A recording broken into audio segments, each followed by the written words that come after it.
Nós celebramos o dia de São Mateus.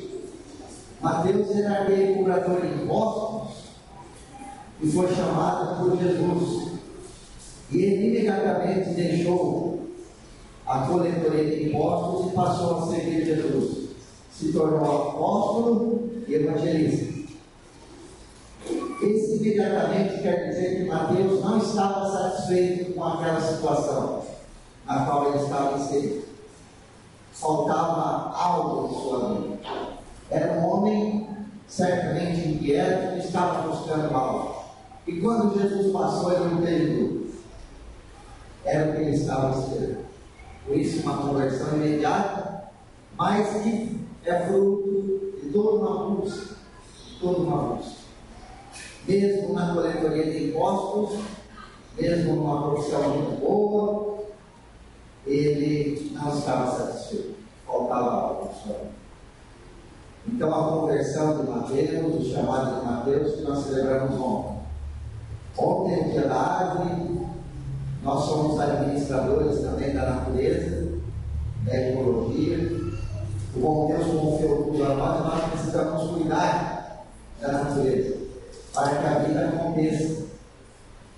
Para que a nossa vida aconteça e para também que as gerações que virão depois de nós encontrem um planeta habitado e proporcione qualidade de vida para todos.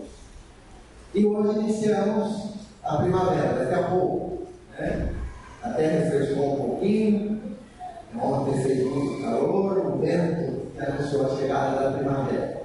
E a primavera é a estação da vida, da esperança. Por isso a palavra de hoje é a palavra da esperança, que está aqui abaixo da Sagrada Escritura. Nós somos pessoas de esperança. Esperança significa acreditar que tudo aquilo que Deus prometeu vai se realizar plenamente em nós. Plenamente no momento de nossa morte. Mas já no aqui e agora. As promessas de Deus, elas já se realizam em nós e na história. Mas totalmente na vida eterna. Isso é a esperança. A esperança cristã está relacionada à vida eterna, mas também à vida presente.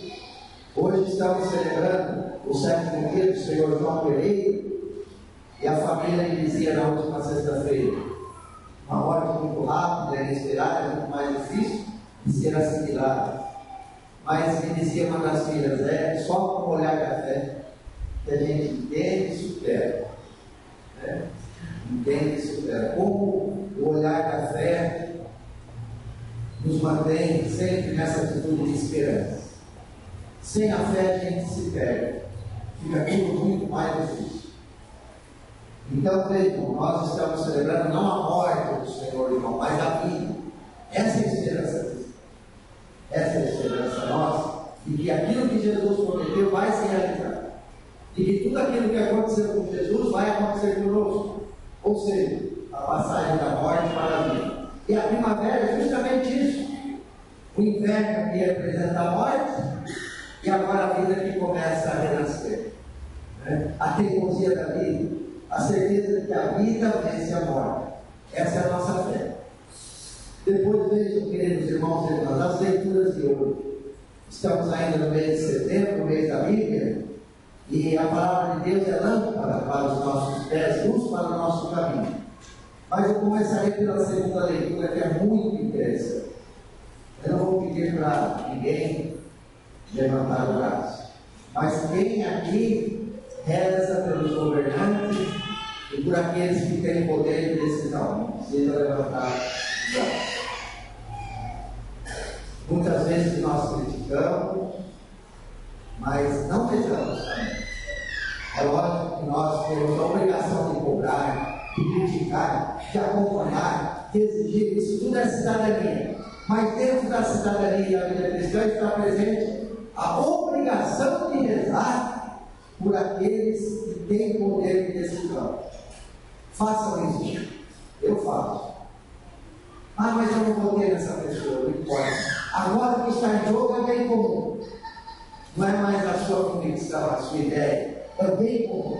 E quando a gente não sair do nosso mundo e começar a olhar o bem comum, a situação não vai mudar. Então, veja, Paulo nos pede hoje que nós devemos rezar pelos governantes e por aqueles que têm poder de decisão. Aqui, entre nós, quantas pessoas que têm poder de decisão? E como é difícil, às vezes, decidir, nós precisamos da sabedoria do alto para decidir da melhor maneira. Nem sempre acertamos, nem sempre. Eu sempre rezo para aqueles que têm responsabilidade. Não é fácil decidir. Nem sempre agradamos, nem sempre acertamos. Né? Então, essa segunda leitura é muito atual para nós. Vamos criar esse hábito. E se o político precisa de conversão, reze também pela conversão dele. Né? Reze. Nós todos estamos nesse processo de conversão. Assim como Mateus deixou uma situação de pecado, todos nós podemos também deixar, né? E apostar que a pessoa é capaz de melhorar, de ser melhor, de ser mais ético, mais humano. O Papa Emérito Bento XVI, na sua encíclica Deus Caritas Est, ele diz que a nova sociedade é obra da política. Né? Não é a igreja que vai construir uma sociedade nova, é a política. Ou a gente assume esse compromisso com a política, porque são os políticos que têm o poder de decisão, de escolhas. Cabe a nós cristãos escolhermos bem e rezar para aqueles que foram escolhidos, ainda que não estejamos contentes. Então, a nova sociedade é obra da política, é importante. É obra daqueles que têm poder de decisão. Tem poder de decisão. Bom, vamos pensar nisso, né? Para todos nós. Rezar por aqueles que têm poder de decisão e por aqueles que nos governam. Sempre vista do bem comum, do bem maior, não só do bem pessoal. Aí a primeira leitura, Amós. Amós é um profeta da justiça social. E ele faz uma crítica assim, muito forte, contundente, contra aqueles que se aproveitam dos pobres para ter benefícios. Nós temos muitos políticos nessa situação. Essa leitura de Amós, escrita há 700 anos antes de Cristo, é extremamente atual. Nós ouvimos isso e a gente começa a se pensar, a se perguntar melhor. Quase 3.000 anos, nós avançamos muito pouco. Ainda há muito por fazer. A situação se repete. Há muitas pessoas que se aproveitam da fragilidade do outro para ter um benefício. E Amós diz: esse pecado Deus não vai se esquecer. Nós vamos ter que prestar conta. Eu diria mais: se aproveitar da fraqueza, da vulnerabilidade do outro, é diabólico. Eu diria muito mais que pecado, é diabólico. É diabólico. Você se fazer uso, se aproveitar da fraqueza do outro para levar vantagem, o outro já está no limite, no fundo do outro, você vai lá e afunda mais. Veja, Amós diz isso, e a situação ainda se repete.